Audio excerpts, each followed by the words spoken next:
No, I think we're going to be 150, 180 by the end of this year. I don't know where the top is, because if we get into one of those blow off top instances, the big euphoria. It could be 300. I have no idea. I mean, I truly, million.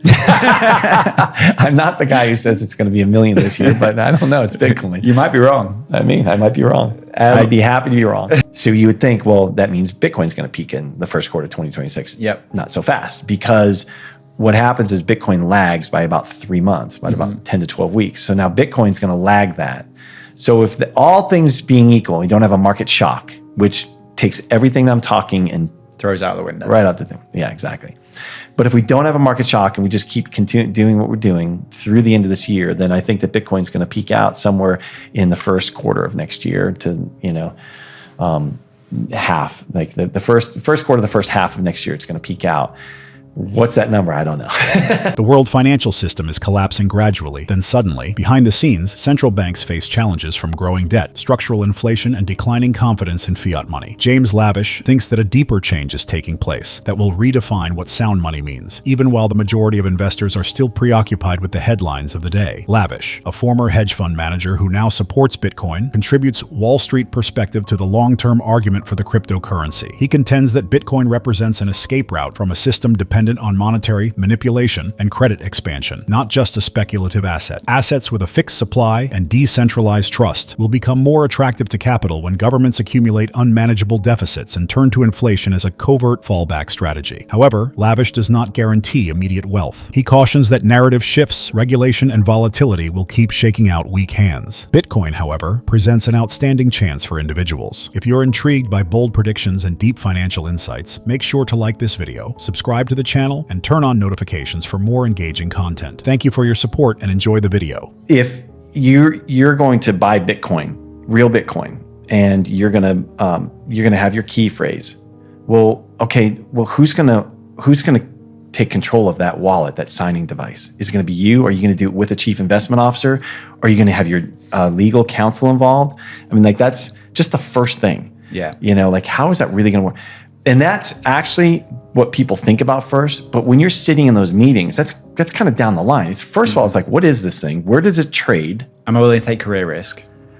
Well, yeah, because that's first. Like, even if you think you love it, even if you're an investor and portfolio manager who understands it and gets it and loves it, wants to invest in it, the problem is, where are you going to trade it? Coinbase, Kraken, like, what are these things? Back then, 2021, yeah, Coinbase was there, but institutional wise, it was, we don't really know. Then you had FTX happen, everything. So it was really sketchy. And so that was just a big hurdle to get over. And then who holds it?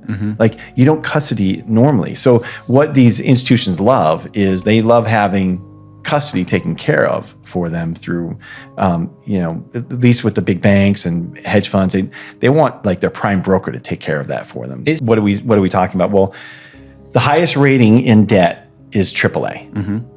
That's prime, right? And so the U.S. was always, it's the global reserve asset, right? The U.S. Treasury. And you surely can't get better debt. Surely you can't get better debt. Like, this is riskless. Like, this is supposedly the 10-year U.S. Treasury is supposed to be riskless. Yeah. That's the point. Well, then we had a couple of things happen, and one of them was a budget battle. And I believe it was S&P that downgraded them first, if I remember correctly. And just S&P obviously is not the actual S&P. That's Standard & Poor's. It's Standard & Poor's. It's the same company. It's just that this is a different, area, different division. This is that, yeah.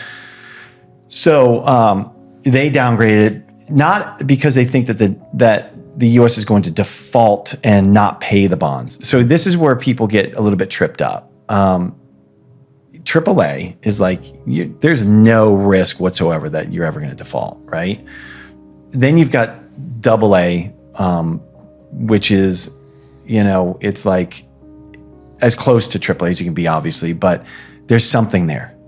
Okay, so why would they downgrade the U.S. if they're never going to default, really? And even when they did default because of this budget battle, it was back in, I want to go back and, I've got the newsletter here, so I don't want to quote the wrong time frame, but it was, 1979 is when they technically defaulted. So what happened? So they were in this budget battle, and back in 1979, everything was done by paper, right? So they're in this battle, and the congressmen are going back and forth. They're fighting about it. They didn't want to raise the debt ceiling. Finally, they get to a solution and they raise it, but it was at like the midnight hour, and it didn't give the Treasury enough time to stamp the envelopes and get them out the door with their interest payments. And so they tripped a payment, and they made it up really quickly. They made everybody whole, but technically they defaulted.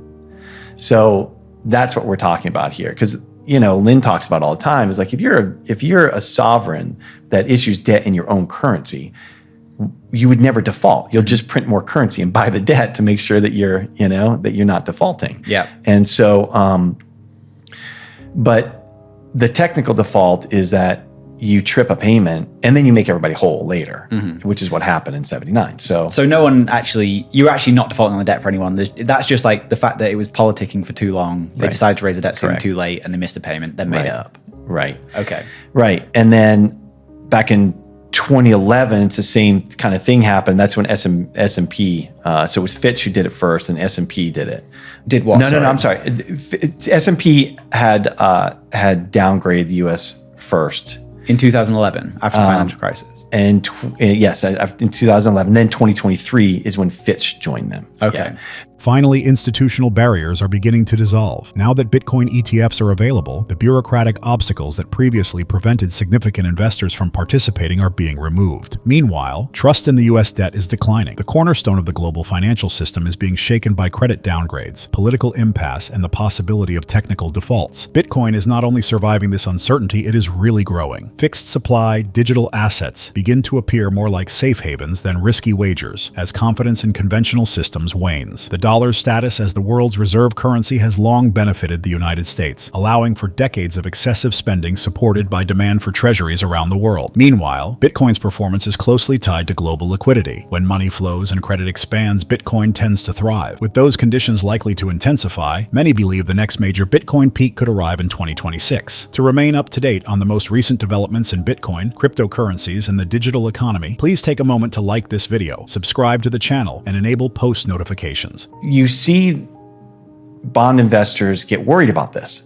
And how do you know that they're worried? Well, you see term premium. You see premiums that meaning that the debt trades at a higher yield than it normally would. And you can calculate it out. The term premiums are somewhere around 80 basis points or 90 basis points right now for the 10-year. It should be higher, but we'll get to that in a second. But the reason that you have that is because investors are concerned about inflation, and just this deluge of debt, who's going to buy all of it, which means that they want to be compensated for that deluge of debt that's coming. We're seeing that people are a little bit worried about inflation, which gets us to stagflation. We can talk about that in a minute, but the people are concerned about that. Investors are concerned about that. And bond investors are like, they don't want to buy 10-year, 20-year, 30-year treasuries and have what happened back in 2022 all over again, where interest rates go up, the bond is worth less, and they're sitting on this portfolio of marks that are, down 20, 30% again. Yeah. So how do they compensate themselves and protect themselves? Well, they demand a higher rate. And this is where the bond vigilantes come in. Bond vigilantes are the ones who are saying, no way. And it's not like a group of, it's just that investors are looking around. Yeah, they're looking around. They're saying, yeah, we need a higher rate here. Yeah. And they're not colluding, but they're recognizing each other like, yeah, I need a higher rate too. Everyone's seeing the same thing. Right. So then you get this term premium. And the last piece of that, so you've got inflation, worry about interest rate risk, concern of interest rate risk because of, both inflation and because of the deluge of debt that we know is coming. I love Doge. It's great that they're getting rid of fat and and fraud, but they're not going to balance the budget. It's going to peak at sometime in the first quarter of 2026. Okay. So you would think, well, that means Bitcoin's going to peak in the first quarter of 2026. Yep. Not so fast, because what happens is Bitcoin lags by about 3 months, about 10 to 12 weeks. So now Bitcoin's going to lag that. So if all things being equal, you don't have a market shock, which takes everything I'm talking and throws out the window. Right out the thing. Yeah, exactly. But if we don't have a market shock and we just keep continuing doing what we're doing through the end of this year, then I think that Bitcoin's going to peak out somewhere in the first quarter of next year to, half, like the first quarter, the first half of next year, it's going to peak out. What's that number? I don't know. That does make sense though, because one thing that I've had stuck in my head for a little while now is that going into the midterms next year, Trump is going to want that economy running really hot. At that really time. hot. And so those two things then kind of align perfectly if that is how it plays out. It's exactly right. And he wants it right before midterms, right? Yeah. So yeah, exactly. So, and I know you say you're not going to pick a price, but like I assume you're not thinking 150 is the top. no, I think we're going to be 150, 180 by the end of this year. Mm-hmm. I don't know where the top is, because if we get into one of those blow off top instances, The big euphoria.